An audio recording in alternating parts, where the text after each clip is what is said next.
In 2022, we celebrate 130 years of HBCU football. On December 27th, 1892, Livingstone and Biddle College, now known as Johnson C. Smith University, played in Salisbury, North Carolina, with Biddle winning 5-0.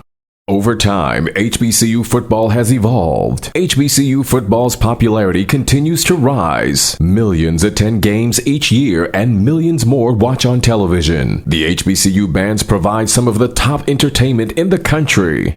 Over that time, some of the best players to ever play in the National Football League played at HBCUs. Every Monday through Friday on the HBCU Football Daily Podcast, national radio and television host Donal Ware takes a look at what's happening in HBCU football and talks with coaches, players, administrators, and media about the 2022 season. Make sure you join the conversation on social media by using the hashtag HBCU130. Now, here's your host, Donal Ware. You've got it locked to the HBCU Football Daily Podcast for today, Thursday, September the 1st. I'm Donal Ware. We are already in the month of September. We're coming up on week one of the HBCU football season. As a matter of fact, week one begins tonight. We've got a couple of games, quite a few games, as a matter of fact, that are going to take place on tonight. I'm going to go kind of through the schedule and point out some of the games. Of course, tomorrow, we will preview the HBCU football game of the week. On Monday, I talked about the situation with Florida A&M and how I definitely thought it was mishandled by the university. I also thought that the NCAA in penalizing the student athletes is wrong as well. The university definitely should have been punished. The players have since come out with a statement. I'm not going to read the entire statement, but some of what the players have said in the statement.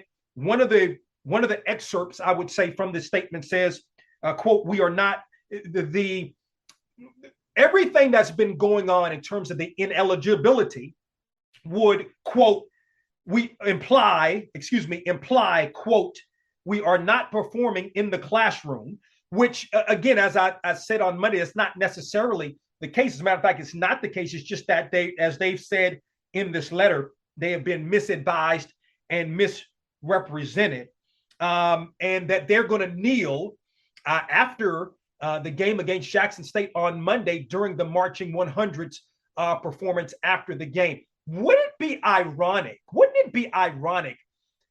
Because now, two things come to my mind.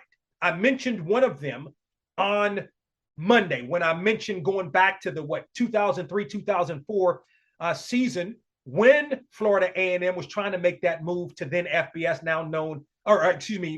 then 1A, now known as FBS, and then it was all kinds of allegations against the athletic programs, including the football program, which nothing was found that was wrong with the football program, but there were some violations with some of the other sports. So that immediately came to mind. What else? The other thing that comes to mind is what happened with Jackson State.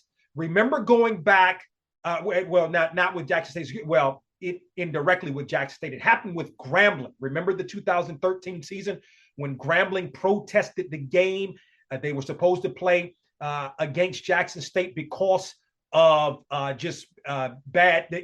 things weren't well on campus. There were a lot of complaints that those players had, and they did not play that football game against Jackson State. It was a national story all over the place, of course. So would it be ironic if Florida A&M decided not to play this game, the players, on Sunday against Jackson State in that Orange Blossom Classic? Wouldn't that be ironic against Jackson State, who had a similar thing happen to them back in 2013 when Grambling decided not to play a game? Of course, Grambling suffered a lot, not only bad publicity and things I believe improved at that time on Grambling's campus as a whole, but they were fined, I forget how much, and then had to play for a couple of years at Jackson State. It never was Jackson State at Grambling. It was for many years Grambling had to go to Jackson State. So wouldn't that be ironic if we saw something like that actually happen?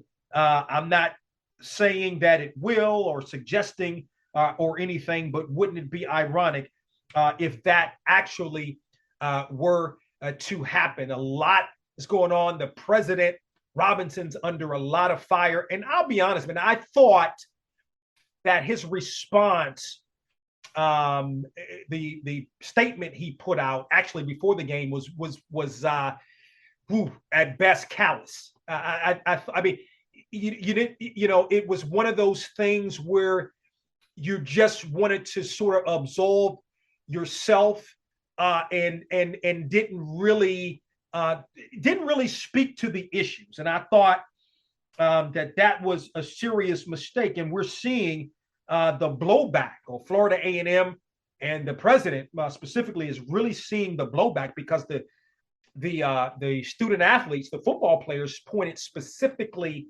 to and specifically addressed what the president had said in his statement. So I think it's, we'll see what happens. Again, I point to why punish the student athlete? The student athlete should not be punished. They were advised on which classes to take, what to do. Why are you punishing them? I cited the example on Monday of Isaiah Land. Here's a young man that probably will be drafted, could miss the first 4 games, up to the first 4 games of the season, already has missed the game against UNC, where, as I mentioned to you all, that's where a lot of players, Darius Leonard, Jacoby Durant, made their names against FBS opponents, and specifically Power 5 opponents. Both of those gentlemen made their names respectively in respective games against Clemson. But here Isaiah Land has an opportunity. And if he misses this game, this is a big-time football, because it's a big-time game. It's a big-time atmosphere, right? So this would be, I think that would be tragic. I hope that there's some resolution that specifically the NCAA can come to at this point, and Florida A&M and the NCAA can come to. But I think the onus really in terms of the punishment, because again, you're playing the game, you're ineligible, you got to forfeit those games. The NCAA will step in here and do something, because this, I think if you look at everything, you will see in if not all, most of the cases that this was not on the player. So that's my 2 cents on that situation from Monday. If you missed that HBCU Football Daily podcast, of course, you can watch it on our YouTube channel, BOXTOROW YouTube channel, or listen wherever you get your podcasts, including on our website at BOXTOROW.com. Let's take a look at some of tonight's games. By the way, before we even do that, have you seen the HBCU Division II coaches poll powered by BOXTOROW? It was released on Tuesday. Bowie State, no question, number 1, received, I think it was 20 of the 24 votes. There are 27 schools. So you had 24, all of the voters are made up of the coaches. So you had 24 of those coaches voting. It was Bowie State number 1, followed by Albany State was number 2. 3 was Savannah State. 4, it was either 3, 4, 5 was Virginia Union. 3 or 4 was Savannah State or Fayetteville State. But you can find that particular that poll on our website at BOXTOROW.com. So Lincoln of Missouri kicks off the season on tonight. Is going to be on the road at Washburn. Bluefield State, who brought football back on last year, is going to be taking on Johnson C. Smith. I mean, I look eventually for Bluefield State to make a play in one of these conferences, perhaps the CIAA. That would make a lot of sense. Well, actually, if you're talking about the HBCU, but if you're talking about what makes the most sense, probably the Mount East Conference makes the most sense. If you're looking to go Division II, maybe Bluefield State decides, hey, we want to go to Division I, and then could possibly look at the MEAC. So Bluefield State is hosting Johnson C. Smith. Chowan is at home and is hosting Barton. St. Augustine's is on the road taking on Tusculum. Mississippi Valley State is on the road taking on Tarleton State. It is Alabama A&M on the road taking on UAB. South Carolina State got its work cut out for it. Of course, number one in the FCS HBCU coaches poll, and number two in both polls, actually, the coaches poll, FCS coaches poll, and the media poll. South Carolina State's going to be in Orlando taking on Central Florida. Virginia Union is taking on Virginia University of Lynchburg, and Virginia Union is hosting that football game. West Virginia State kicking things off. West Virginia State is ranked in the BOXTOROW, or the HBCU Division II coaches poll powered by BOXTOROW. West Virginia State is taking on Shippensburg. Speaking of Bowie State, mentioned Bowie State number one. Bowie State is hosting New Haven. And excuse me, let me back up. So I need to back up. The last Thursday night game was Virginia Union and Virginia Lynchburg. So now we go to Saturday.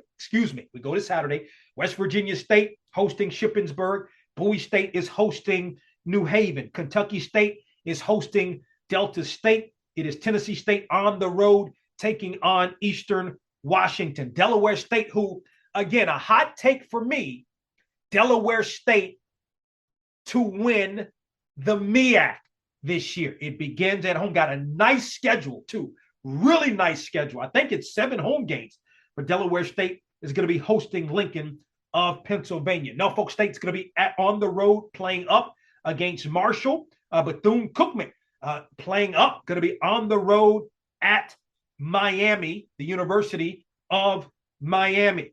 And you have Edward Waters at home hosting Clark Atlanta. Shaw's got a nice test to start the season off, going to be at home and hosting Wingate. It is Alabama State and Miles getting together. Alabama State is hosting that football game. Alcorn State going to get things started off. We had the head football coach of Alcorn State on the program on Tuesday, Fred McNair, as the Braves get things kicked off at home against Stephen F. Austin. Grambling State on the road playing up against Arkansas State. Arkansas Pine Bluff is at home as the Golden Lions are going to be hosting Lane. Langston. So Langston looking to bounce back in that Sooner Athletic Conference. Not the season that Quentin Morgan and his staff wanted to have on last year, but they're going to look to bounce back and going to take on Oklahoma Panhandle State. In the Labor Day Classic, it is Prairie View A&M taking on Texas Southern in that classic. That game is going to be played in Prairie View. Also, you've got Southern at home, going to kick off the season hosting Florida Memorial. Benedict is at home hosting Elizabeth City State. Morgan, under the new head football coach Damon Wilson, is going to be on the road playing up against Georgia Southern. Hampton and Howard are going to get together in the Battle of HU. That game is going to be played in Hampton, Virginia. It's Virginia State hosting Lenoir-Rhyne. Livingstone is hosting Catawba. Morehouse is hosting West Alabama. Allen is on the road taking on Newberry. Savannah State is at home and is going to host Southeastern. Albany State looking to start its season off. Albany State, as I mentioned, ranked number 2 in the Division II coaches poll, going to take on and host Mississippi College. Fayetteville State. And I got to give a big shots out to my man, Freddie Fresh Suttles. My main man, Freddie Fresh Suttles, the voice of Albany State. Big shots out to him. Fayetteville State is at home taking on UNC Pembroke. Those two schools are separated by about, 40 miles or so. So that's a nice rivalry game.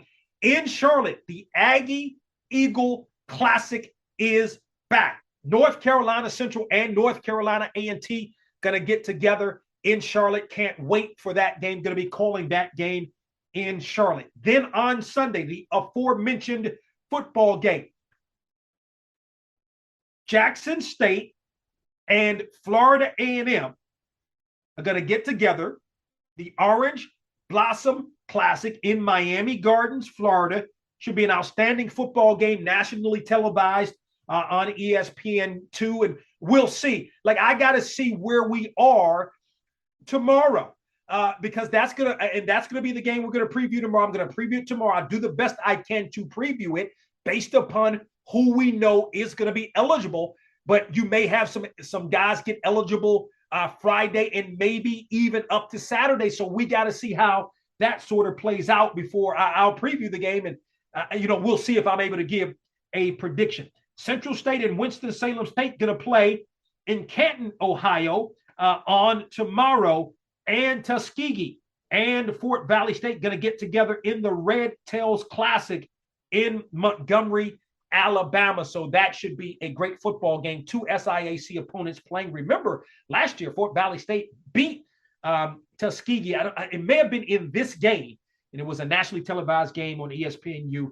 Fort Valley State, I think it was 30-0. Fort Valley State came away with that victory over Tuskegee. It is now the Reginald Ruffin era at Tuskegee. So we'll see how things ultimately play out. So that's today's HBCU Football Daily Podcast, a rundown of week one. If you missed any of the schedule here, you can log on to our website, BOXTOROW.com, and find the schedule in its entirety. Don't forget to tell a couple of friends about the HBCU Football Daily Podcast, where you can find the podcasts. You can download them or listen to them on our website at BOXTOROW.com. You can also listen to the podcasts at iHeartMedia.com or wherever you get your podcasts. And of course, you can listen on the Box to Row YouTube page. Talk with you tomorrow. We hope you enjoyed this episode of the HBCU Football Daily Podcast. You can also listen to the podcast at BOXTOROW.com, iHeartMedia, or wherever you get your podcasts. Don't forget to get your HBCU football fix on Box to Row with Donal Ware each weekend on the radio station near you, and on SiriusXM on HBCU, Channel 142, and on ESPNU Radio on SiriusXM, Channel 84. Follow us on Twitter and Instagram at Box to Row for the latest in HBCU football, and don't forget to tell a friend.